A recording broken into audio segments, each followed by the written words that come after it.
Muda, Satria Madangkara.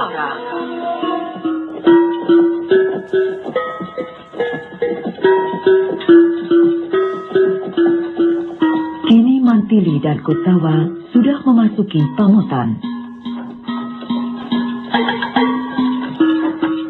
Kelihatannya suasana sudah sama-sama panas.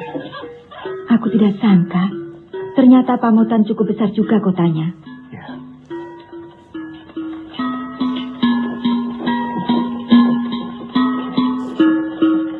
Wirabumi kelihatan merenung di samping ibundanya. Panglima Lodaya dan beberapa penasihat menunggu apa yang mau dilakukan Wirabumi. Atas perintahmu, para prajurit sudah siap siaga di mana-mana. Tapi akhir-akhir ini justru kau sering termenung, Putra Prabu. Ibu takut kau mulai ragu. Tidak, Kanjeng Ibu. Menentukan waktu ternyata tidak gampang. Asal kamu ingat bahwa keraguan selalu akan menghancurkan. Terima kasih, Kanjeng Ibu. Ampun, Gusti Prabu. Kalau kita harus menunggu kembalinya para utusan dari negeri-negeri manca, hamba khawatir Majapahit akan mendahului menyerang kita. Dan kalau ini sampai terjadi, terus terang hamba ragu, apakah kekuatan Pamotan mampu menahan serangan mereka? Pendapatmu benar, Lodaya. Itulah sebabnya dukungan dari negeri-negeri sahabat sangat penting. Inilah yang membingungkan pikiranku.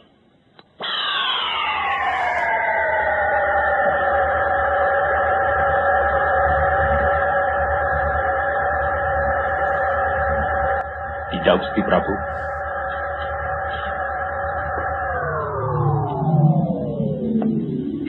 Hei!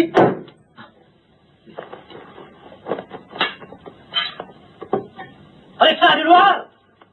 Pembicaraan Wirabumi terhenti sejenak dan tiba-tiba sebilah keris kecil melayang menancap pada tiang. Bre Wirabumi mengambil keris dan sebuah surat.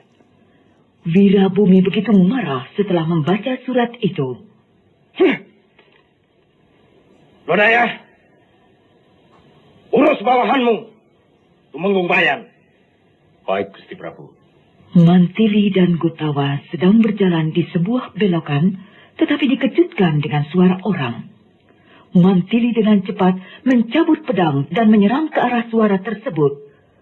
Tetapi Mantili salah duga, orang itu ternyata Brahma dan Harnum. Mau kemana? Hei, kalian orang-orang Madangkara!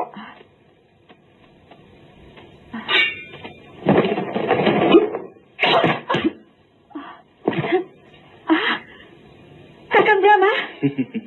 Kenapa Kakang Brahma sudah sampai di sini? Aku sudah mengirim surat pada Prabu Wirabumi untuk mempertanggungjawabkan perbuatan Tumenggung Bayan.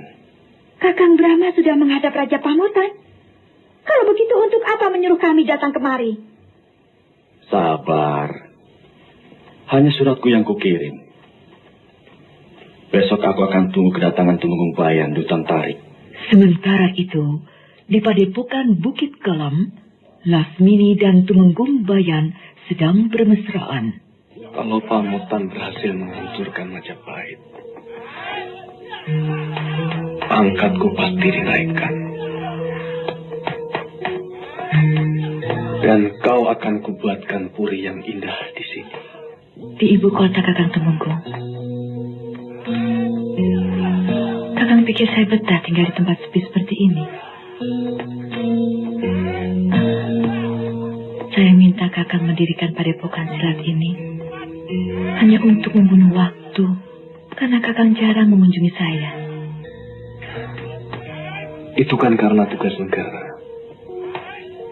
Percayalah, Lasmini. Aku akan buktikan cintaku padamu sesudah perang selesai.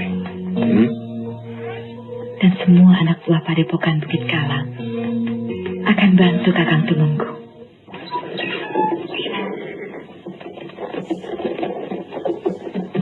Kanjeng Tumenggung, Paduka Panglima Lodaya datang. Buru-buru, Tumenggung Bayan bangkit dan berlari mendatangi Panglima Lodaya. Ampun Tuan Panglima, apa ada tugas untuk saya? Kamu sudah melakukan kesalahan besar. Maaf, hamba tidak mengerti maksud Tuan Panglima. Kamu sudah membunuh utusan dari Madangkara. Ini bisa menyebabkan ketersinggungan rajanya. Dan usaha untuk mencari dukungan dari negara lain akan gagal. Kamu harus bertanggung jawab. Sekarang kamu ditantang oleh utusan pribadi Raja Madangkara untuk adu kesaktian. Ini tuntutan Prabu Brahma Kumbara atas perbuatanmu. Hamba sanggup Tuan Panglima. Harus. Kamu adalah Tumenggung Pamotan. Panglima Lodaya meninggalkan Tumenggung Bayan yang masih termangu. Sementara itu, di Pamotan, Bre Wirabumi sedang membaca surat dari Brahma yang dibawa oleh Mantili dan Gotawa. Tidak punya pendirian. Katakan pada rajamu, aku butuh ketegasan. Menjadi sekutu Pamotan atau menjadi musuh? Aku tidak suka jawaban ngambang seperti ini. Katakan sabdaku pada rajamu. Baik, Baginda. Sekarang juga kami mohon pamit. Aku yakin Sumedang Larang, Tanjung Sengguruh, dan Pajajaran akan mendukung Pamotan.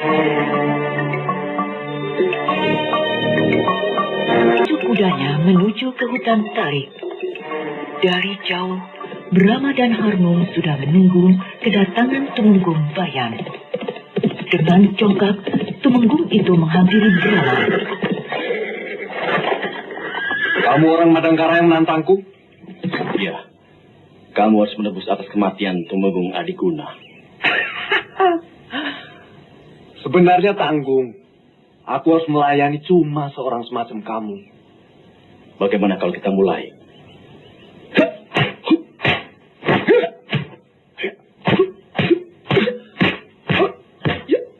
Brahma dan Tumenggung Bayan mulai mengadu kesaktian. Namun Brahma bukan orang kemarin sore. Dengan tenang dan cekatan, dia menangkis semua serangan sang Tumenggung. Dan ini membuat Tumenggung semakin bernafsu menyerang. Tiba-tiba, Tumenggung Bayan mengambil kerisnya. Kali ini, Brahma tidak memberi kesempatan pada Tumenggung. 3-4 kali tendangan Brahma mendarat di tubuh Tumenggung, dan keris itu terjatuh. Tumenggung Bayan sangat marah. Ia mengeluarkan pukulan jagat ngampar, dan suara ledakan didengar oleh Gotawa dan Mantili. Mereka.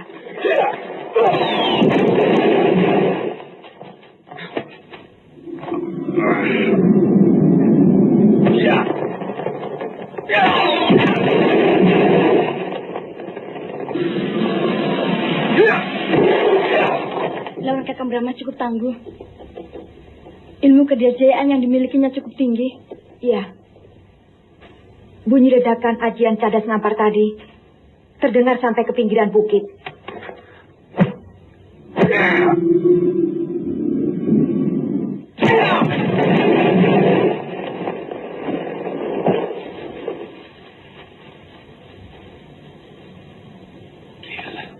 Tumenggung Bayan ngos-ngosan karena menggunakan ajian cadas ngampar.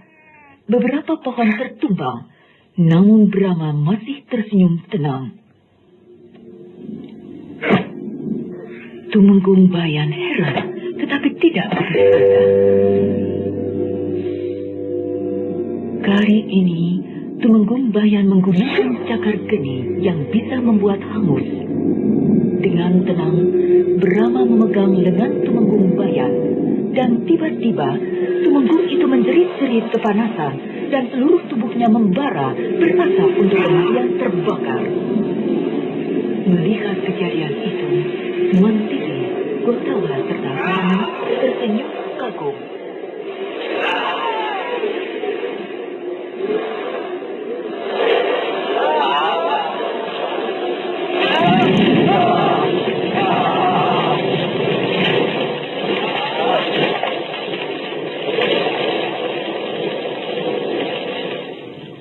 Lasmini yang mendengar kejadian itu menjadi marah dan bersumpah membalas kematian tunangannya itu.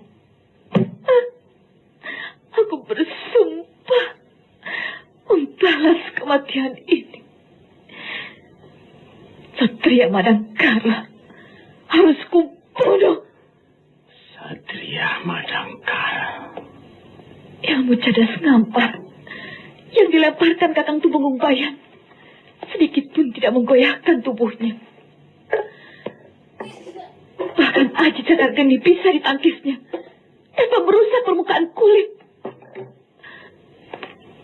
Dia benar-benar seorang pendekar luar biasa, sekaligus amat bahaya. Sesakti apapun dia, aku tidak gentar. Dia telah membunuh Tumenggung Bayan, sahabatmu sendiri. Dan pendekar dari Kulon itu sekarang akan menjarah daerah kita. Kurang ajar. Belum tentu dia mampu mengalahkan si mata setan. Tapi perlu dibuktikan bahwa Kakang tetap pendekar paling dikjaya. Bahwa si mata setan adalah pendekar yang tak terkalahkan oleh siapapun. Termasuk pendekar muda dari Madangkara itu. Anda yang menantangku. Maaf, aku terpaksa membunuh suamimu. Seranganku. Iya, maaf. Karena dia telah membunuh utusan Madangkara. Dan sekarang kamu pun harus mati.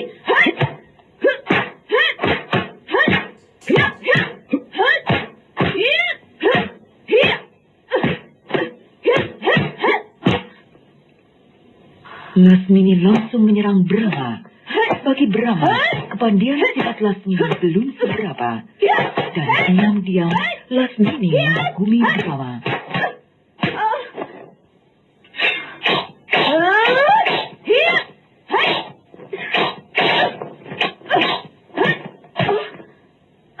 Tunanganmu dibunuh bukan karena dendam, Nona. Tapi hukuman.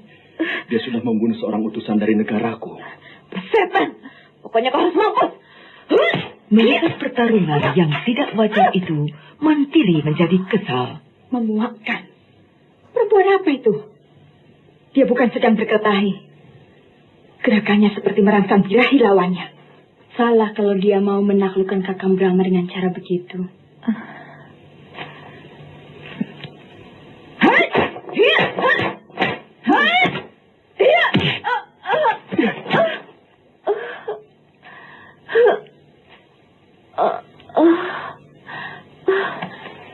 Kau tidak apa-apa?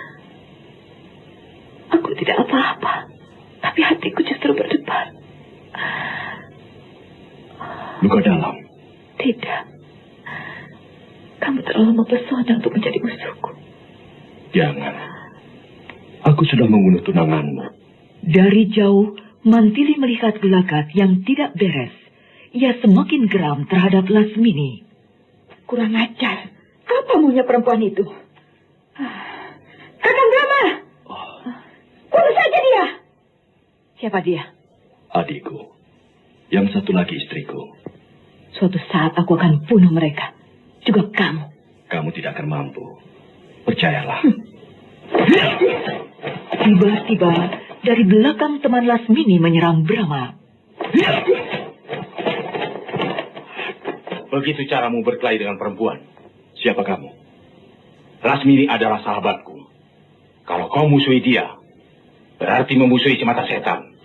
Hai!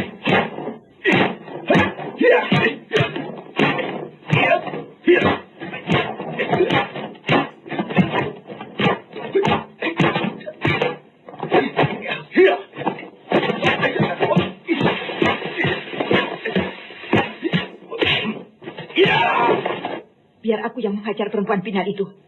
Pertarungan antara Brahma dan mata setan pun terjadi dengan seru.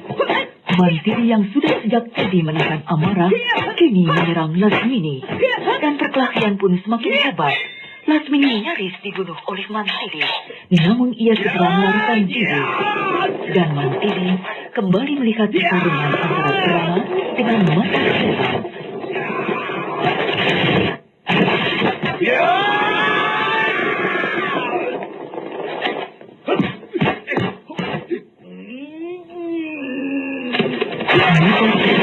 Melancarkan serangan ke arah leher.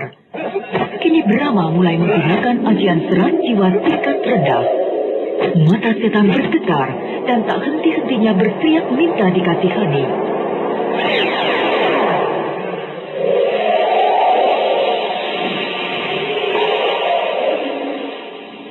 Ansias pikir Kakang Tama tidak mau membunuh musuhnya kalau tidak sangat berbahaya.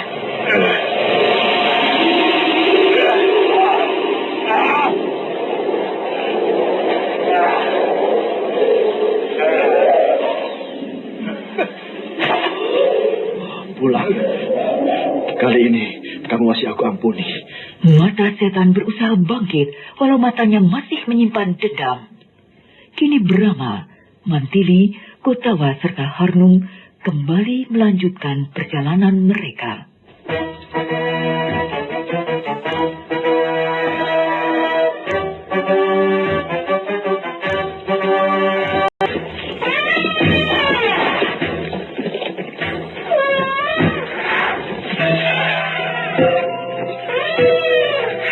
Iya, angkatan lautnya juga besar.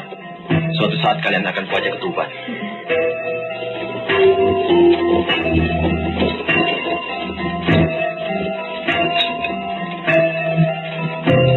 Setelah berjalan cukup jauh, Brahma, Mantili, Kotawa dan Harnum beristirahat di pinggir sungai. Tetapi tiba-tiba muncullah Lasmini bersama Jagatnata serta anak buah mereka.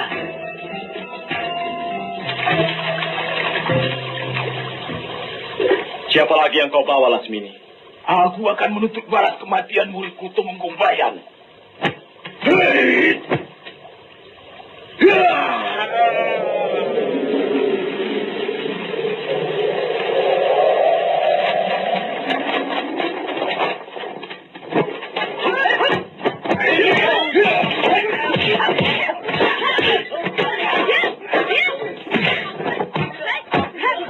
Jagatnata langsung menyerang Brahma dengan pukulan-pukulan yang dahsyat. Harnum dan Kotawa meladeni anak buah Jagatnata, dan Mantili sendiri langsung menghadapi Lasmini. Brahma agak kewalahan menghadapi Jagatnata.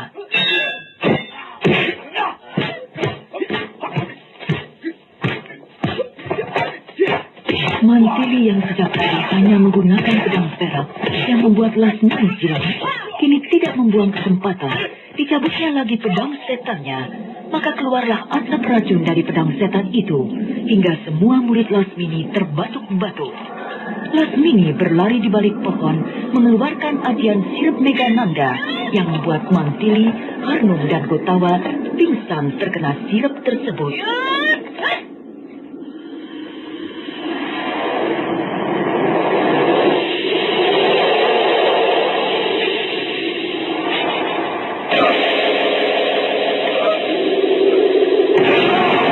Mencengkram tubuh Jagatnata dan tubuh itu menjadi pucat pasi. Brahma Kumbara berteriak sambil mengeluarkan ajian serat jiwa tingkat akhir hingga tubuh Jagatnata hancur menjadi tepung. Maaf, terpaksa saya gunakan ajian serat jiwa. Bapak hampir membunuh saya. Brahma teringat pada istri dan adiknya. Ia kembali ke tempat semula berkelahi, tetapi istri dan adiknya tidak ada. Ketika Raja Madangkara mau meninggalkan tempat, ia melihat salah seorang murid Lasmini yang masih hidup. Kemana orang-orang itu? Guru Lasmini membawa lari teman-teman Tuan. Kemana? Ke Bukit Kalam. Di tempat lain, di sebuah padang luas, tampak beribu-ribu pasukan tentara Pamotan berderet megah. Panglima Lodaya memeriksa barisan itu dengan perasaan bangga. Dan dari kejauhan, tampak kurang lebih 1.000 tentara Majapahit, dan ini membuat Panglima Lodaya heran. Hancurlah Majapahit! Hancurlah Majapahit! Hancurlah Majapahit! Kekuatan Majapahit memang sudah hancur. Angkatan perangnya sudah rapuh, sepeninggal Gajah Mada. Jangan gegabah. Saya takut ini siasat Gajah Lembana. Tidak mungkin, Gusti. Seharusnya mereka melakukan gertakan dengan mengarahkan sehebat mungkin kekuatan tentara mereka. Narapati Raden Gajah bersembunyi di balik batu, dan di belakang mereka beberapa prajurit yang siap melakukan perintah. Kalau laporan mata-mata kita benar, bahwa mereka memakai siasat perang Gajah Mada, maka apa yang kita rencanakan pasti akan berhasil. Ya, mudah-mudahan mereka terpancing untuk menyerbu umpan kita. Dan kalau Preto Mapel benar-benar jadi membantu kita, perang ini pasti akan cepat berakhir.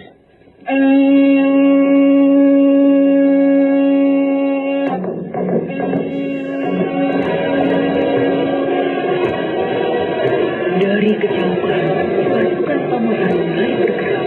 Demikian juga pasukan kecil Majapahit. Pasukan Pamotan makin mendesak dan mendekati pasukan kecil Majapahit.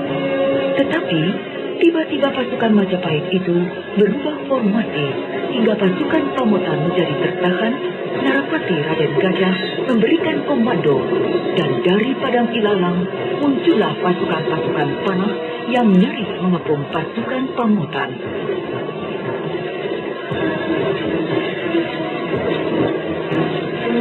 Sementara itu, Rama masih terus mencari adik dan istrinya. Sesampainya di sebuah rumah, Rama langsung mendobrak pintu. Di mana persembunyian Lasmini? Cepat, katakan. Dia membawa lari adikku dan istriku. Saya tidak tahu. Mungkin di padepokan Bukit Kalam. Di mana itu? Di kaki Bukit Putri Tijur. Tanpa disadari oleh Brahma, salah seorang murid Tumenggung Bayan mengintip Brahma dan melaporkan pada Lasmini. Lasmini! Lasmini! Lasmini, orang Madangkara itu terus mencari kamu. Dia ada di rumah mata setan. Lebih baik kalian lari. Satria Madangkara itu bukan tandingan kita. Baik. Mendengar itu, Lasmini serta anak buahnya segera pergi meninggalkan rumah. Sementara itu, pasukan tentara Pamotan makin kocar-kacir dan banyak korban berjatuhan. Mendengar itu, Bre Wirabumi sangat sedih. Ibu Rajasa Duhi Tunggadewi ikut merasakannya. Tidak sangka, Preto Mapel mengingkari janji. Pasukannya justru membantu Majapahit.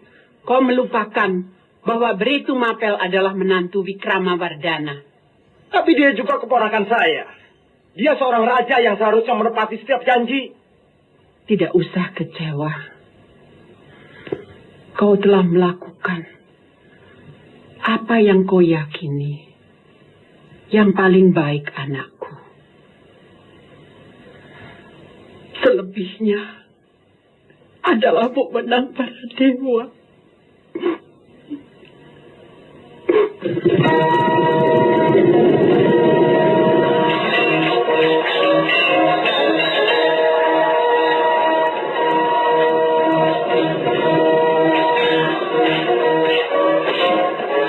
Pasukan Majapahit terus bergerak. Pengungsian penduduk pun terjadi. Sementara itu, Mantili, Gosawa, dan Harun yang telah disekap oleh Lasmini berhasil membuka tali yang membelit tubuhnya.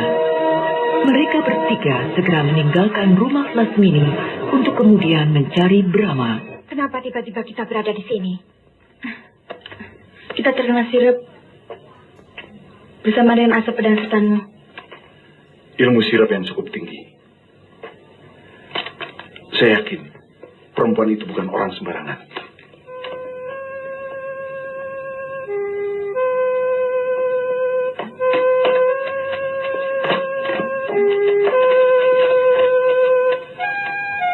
Jebakan apa lagi ini? Tidak ada seorang pun yang menjaga kita. Kita harus mencari Kakang Brahma. Mudah-mudahan Sang Prabu bisa mengalahkan musuhnya. Kita ke Majapahit. Saya yakin Sang Prabu di sana. Karena di Pamotan selalu dicurigai. Ayo.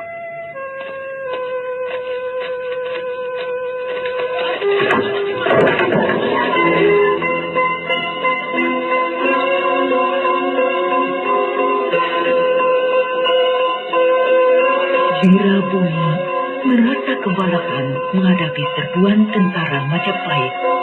Ia ingin melarikan diri dan mengajak ibu angkatnya untuk meninggalkan istana. Namun ibu angkatnya itu bersikeras tidak mau meninggalkan istananya. Sebaiknya ibu mengungsi bersama saya. Sebentar lagi pasukan Mojopahit akan menguap perang Abdi Kedaton ini. Saya takut mereka menyakiti ibu. Biarkan aku di sini, anakku. Aku ingin menyaksikan bagaimana kehancuran sebuah perang.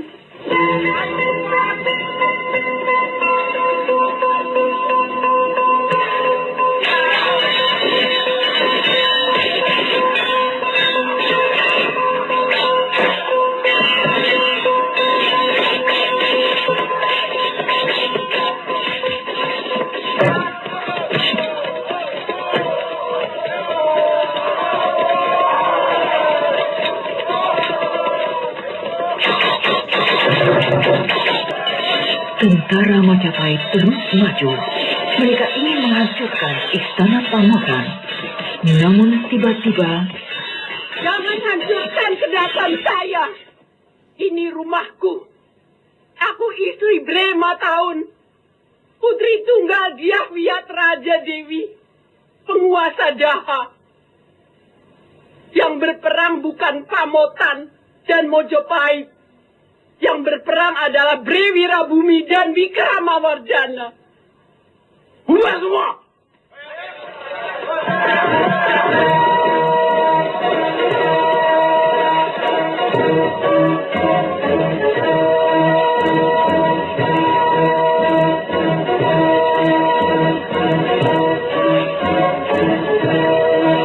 Sementara itu, Bre Wirabumi dengan tentara pengawalnya naik sebuah perahu meninggalkan istananya. Namun, tentara Majapahit tetap terus mengejar mereka.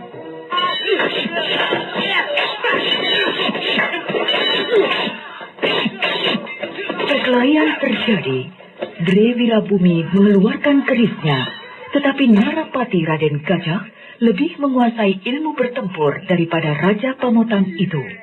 Dengan cepat, Raden Gajah berhasil memenggalkan kepala Wirabumi. Kepala Bre Wirabumi kini dihadapkan kepada Sang Prabu Wikramawardhana. Melihat itu, Sang Prabu tertunduk haru. Kuburkan di desa Lung dan dirikan di atasnya sebuah candi. Sebagai peringatan pada anak cucu kita. Betapa menyakitkannya sebuah perang.